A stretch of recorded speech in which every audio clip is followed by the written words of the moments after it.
We're making a differential diagnosis of why countries get stuck with very bad economic performance. We've looked at how poverty traps can hold poor countries in a grasp, preventing them from making the basic investments to move forward. We've looked at how physical geography, the presence or lack of fossil fuels, the proximity or distance from the coast, the nature of the climate system can shape economic development. Very often people turn first to culture as the explanation of why some places are ahead and others behind. It's often quite glib because rich people like to say we're rich because our culture is better, rather than to say we're rich because we have lots of energy resources, good coastal proximity, and a healthy climate. And rich people often like to blame poor people for their problems. Say, well, they're lazy, they're not working very hard. And throughout history, places that were once poor and they became rich were known, quote unquote, as lazy places during their period of poverty. And then once they became rich, their culture was used to explain their hard-working ethos. So culture can be a bit of an optical illusion, a little bit too easy sometimes as an attribution or a cause of a country's conditions. And we should remember that cultural phenomena, people's beliefs and attitudes, their views towards their appropriate roles in society, change over time as well. So culture isn't a fixed monolith. I believe culture has a role, however, though not as big a role as is sometimes thought. And we should focus on those attributes of a society's values, its norms, its attitudes, as ways that can be promotive or barriers to sustainable development. I want to focus on three. One is on demography and population, the second on education, and the third regarding gender. When we look at the population challenge, a good place to start is this world map of the fertility rate. The total fertility rate in a country, you'll recall, measures on average the number of children that a woman will have during her lifetime. It looks at the age-specific fertility rates for women in a society and then says if women aged 20 to 25 on average have this many children, women aged 25 to 30 have this many children, and so forth, then on average over the course of a woman's lifetime and her reproductive years, an average woman in this society would have this number of children. What the world map shows is the tremendous variation in our world today in the total fertility rate. In many parts of the world, especially the high-income world today, fertility rates are below 2. That means that each woman, on average, is having fewer than 2 children. It means, since half the children are boys and half the children are girls, on average, each woman is having less than 1 daughter, or if you say 10 women in total would be having fewer than 10 daughters.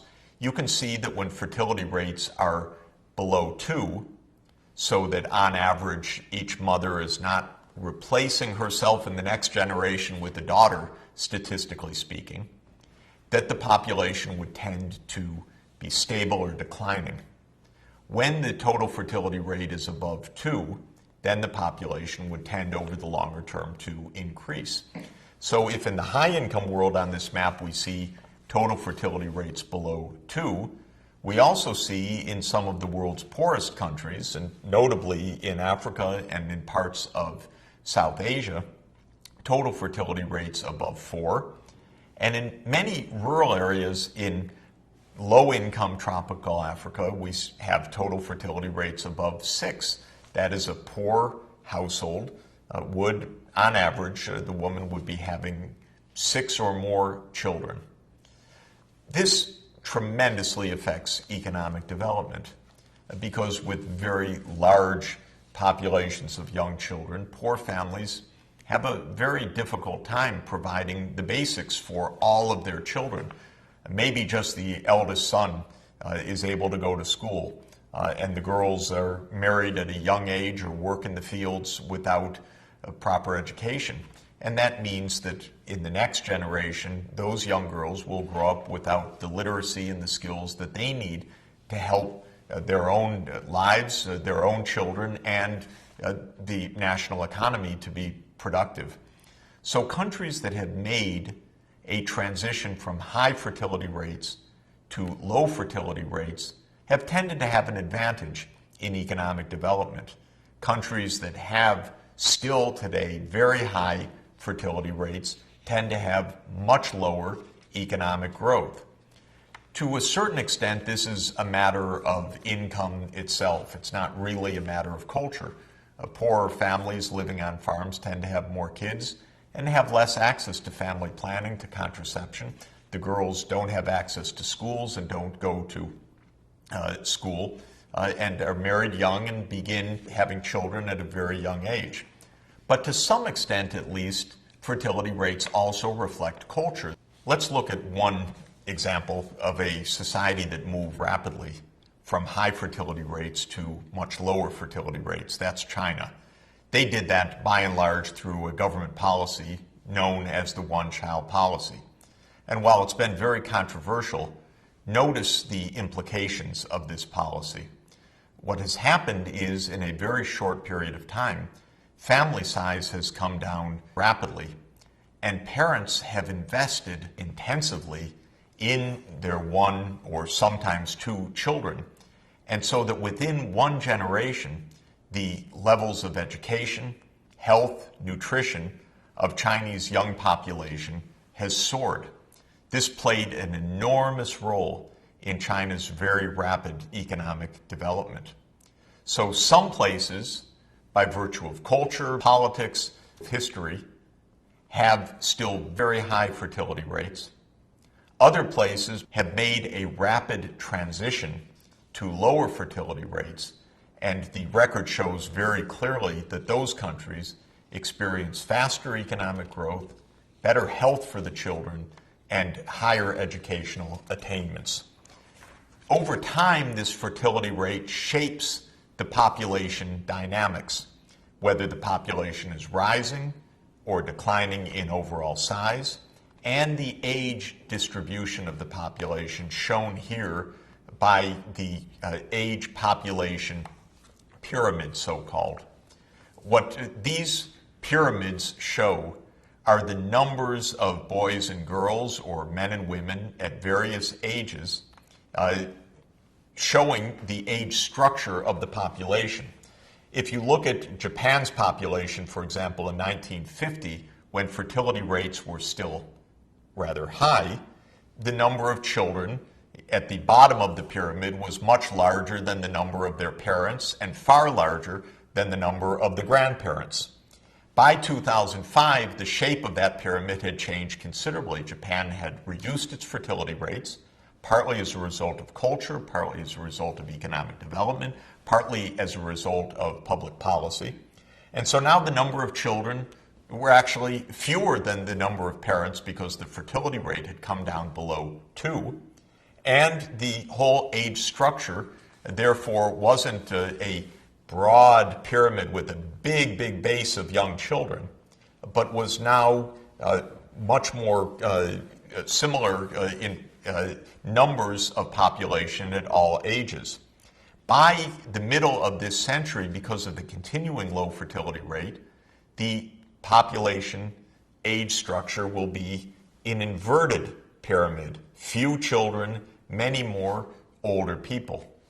And that's how the transition occurs when fertility rates come down.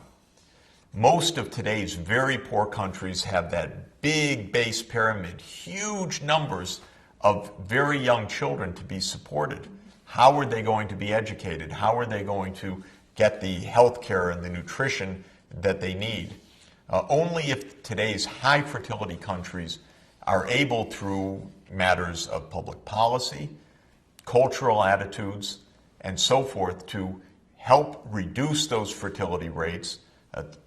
And the best way is through the voluntary choices of households who decide to reduce the number of children so that they can invest more per child and help raise healthy and better educated children. Unless that happens, then the problems of the large numbers of children outnumbering their parents will continue to make very difficult the economic development of the poor countries.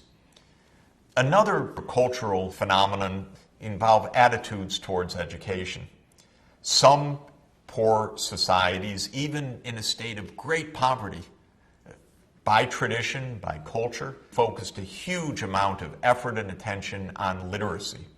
Korea is one such country. Korea, even when it was impoverished in the middle of the last century, had a very high literacy rate. And there was always great attention in Korea's modern history to broad-based literacy. Well, that's a cultural attitude as well as a government policy, and it's done very well for Korea since the middle of the century and the terrible Korean War that took place and devastated so much of Korea. In South Korea, we've seen some of the most successful economic development ever attained, some of the fastest economic growth, and with a rather widespread prosperity. A huge part of that has been facilitated by this continuing commitment to broad-based, high-quality education.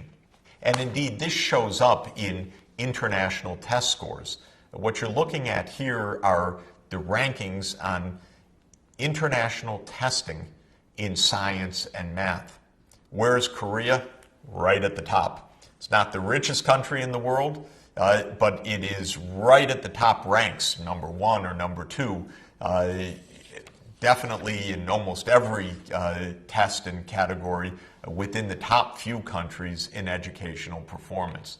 This reflects not only public investments in education, but it reflects parental support for their children, urging their children to excellence. It reflects a culture that has long strongly valued education and thereby made it possible for Korea to become a world leader in technology and one of the fastest growing countries in the world.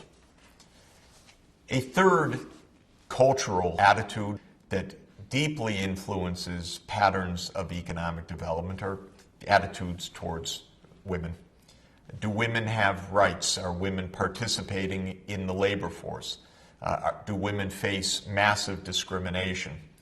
So gender equality or inequality also has political aspects, but culture plays a significant role. Once again, as with fertility and as with education, there are big differences around the world in attitudes towards gender equality and attitudes towards women, even in the physical safety of women from violence. One can see the many, many ways that this influences economic development. There's probably not a society in the world where women still do not face at least some discrimination. It took tremendous political effort, social mobilization, and a lot of courage of women to break through this discrimination, even in places today that we view as close to gender equality, if not fully there. But there are many parts of the world, of course, where women still face profound, profound barriers to their economic participation, to their political participation, to their role in society. What are the consequences of that? A society that tries to run on half its brain power, on half its human capabilities, blocking the role of women in problem solving, in economic leadership, in a political role. A country that's running only on half its human resources is bound to fall behind countries that are empowering all of their citizens, women and girls as well as men and boys. Countries where young girls may have 1 or 2 years of schooling, but then because of lack of interest, lack of budget, lack of family attention and effort, are forced to drop out of school, marry young, start having children young, do not have the productivity to participate in a modern economy, face a tremendous amount of poverty and suffering themselves, and by dint of that are likely to be raising children in poverty as well. Now, this is an area where there have been huge changes, fortunately, in the right direction over the last 30 years, but by no means uniform. Look at this wonderful picture of the Rwandan parliament. It may surprise you to know that Rwanda's parliament is not only more than half women, but has the highest proportion of women in its parliament in comparison with the rest of the world. And women's participation in politics has soared in Rwanda, and it is rising in other parts of the world, though still with huge inequalities and still a tendency towards men dominating political power. In Rwanda, you can see the wonderful benefits of this turn towards women's empowerment. Rwanda has made astounding progress in reducing child mortality. It's making big progress in improving education. Social conditions have improved dramatically. And while there are many factors that are contributing to Rwanda escaping the poverty trap, the role of women in the parliament, in my opinion, has played a significant role. Not only are these women powerful role models for young girls in Rwanda, and I think Rwanda's success in light of this experience is a very powerful message for countries that are still lagging behind. Don't try to develop with only half of your citizenry. Take the lesson that a country that is mobilizing all of its citizens, its girls and women as well as its boys and men, is a country that's going to have more success in the 21st century.